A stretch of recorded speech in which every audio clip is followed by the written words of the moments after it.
ආයිබෝවන් අපි අද හදන්න යන්නේ පිටි තෙම්පරාදු කරලා හදන රොටියක්. මේක සාමාන්‍ය රොටි වලට වැඩිය ටිකක් වෙනස් රොටියක්.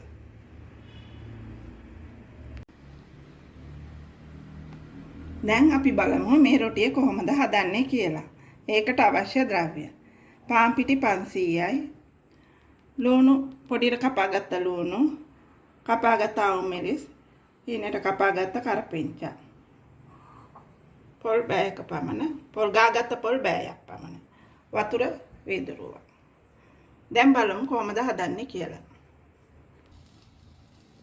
දැන් භාජනයේ ලිපේ තියලා ඒක රත් වෙනකොට පොල් තෙල් ටිකක් දාගන්නවා. ඒක රත් වෙනකොට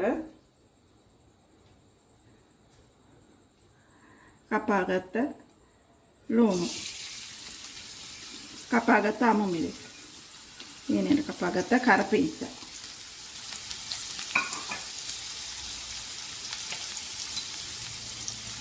මේකට ලුණු ස්වල්පයක්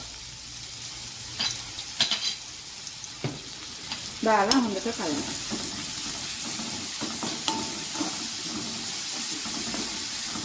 මේකට තෙලෙන් ටිකක් දැදෙන්න.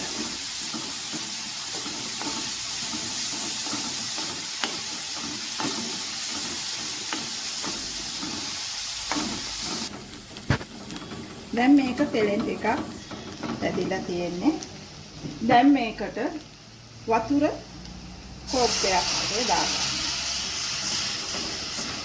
දාලා මේ වතුර ටික රත් වෙන්න අරිනවා.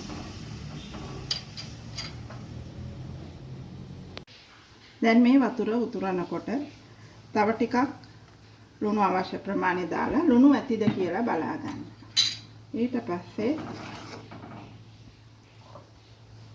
ගාගත්ත පොල් ටික මේකට දානවා. දාලා ටිකක් හඳි ගන්න.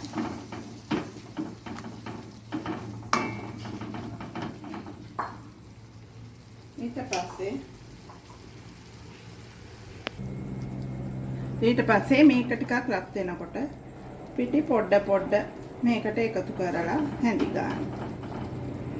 එකපාරට දාන්න එපා. පොඩ දාලා හැඳි ගන්න.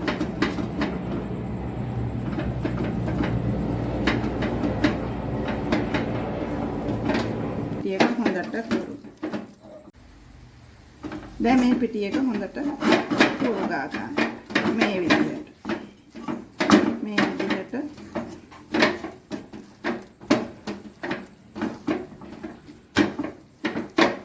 මේ විදිහට හොඳට හැඳි ගා ගන්න. දැන් මේක ලිපණිවලා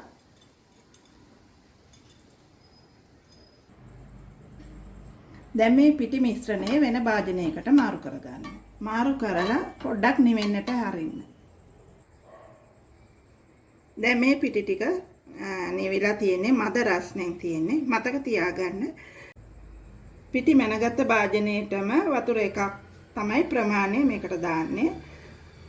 දැන් මේකට අතට තෙල් ටිකක් ගාගෙන තව ටිකක් මේ මිශ්‍රණය ටිකක් අනා ගන්න. මේ විදිහට.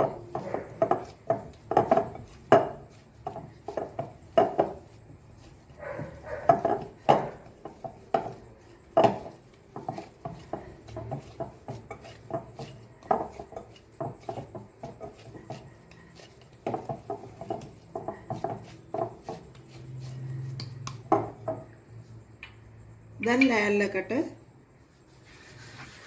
තෙල් ටිකක් තවරලා මේ මිශ්‍රණයෙන් භාගයක් මෙහෙම අරගෙන එලැල්ල තියලා පොඩ්ඩක් රෝල් කරගන්න.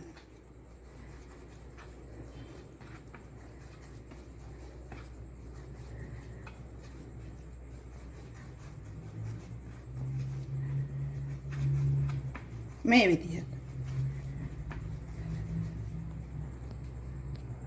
දැන් රෝල් කරගත්ත මේ පිටියේ මේ විදිහට කපා ගන්න.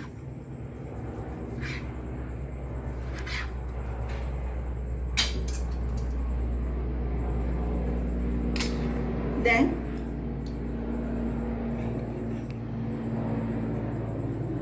මේ විදිය රවුමක් අරගෙන ඒකට තෙල් ටිකක් මෙහෙම ගා ගන්න.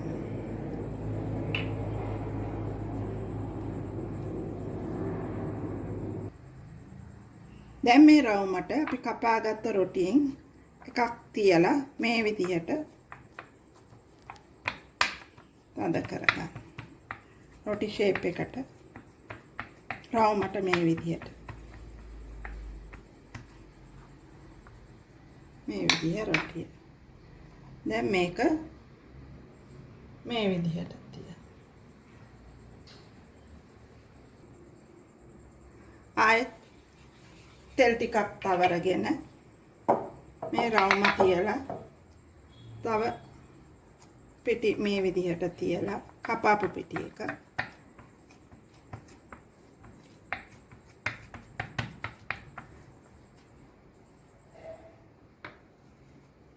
මේ විදිහට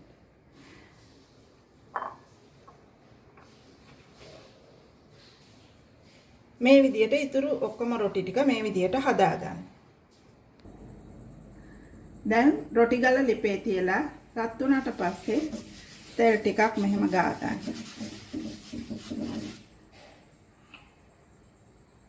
ඊට පස්සේ මේ රොටි ටික මේ විදිහට තියා ගන්න.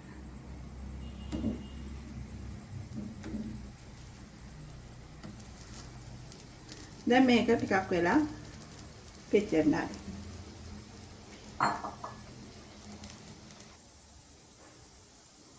දැන් මේ රොටිය එක පැත්තක් තැම්බුණාට පස්සේ අනිත් පැත්ත හරවා ගන්න. මේ විදිහට.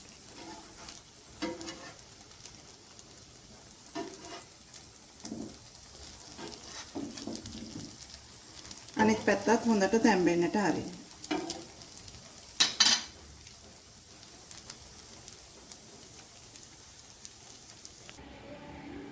දැන් මේ රොටි ටික පැටියෙන් මේ විදිහට අයින් කරගන්න.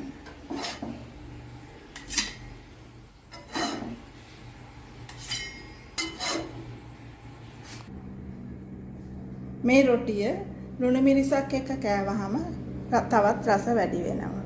මේ විදිහට හදලා ඔයගොල්ලෝ කන්න.